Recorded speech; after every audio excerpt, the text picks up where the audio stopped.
Всем привет! Сегодня я вам расскажу и объясню, из-за чего начинает скрипеть ремень генератора и как от этого избавиться. Для начала нам потребуется ключик на 13 и ключик на 10. Ключом на 13 расслабляем вот эту гайку. Сейчас фокус.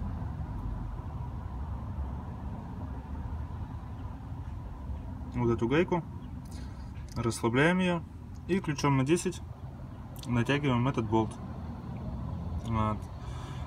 В некоторых, конечно, случаях бывает то, что ремень скрипит, а натяжка уже полная. Здесь вот еще нормально как бы место есть. Вот. В этом случае уже пора менять ремень. Ну, в моем случае как бы еще пока что просто.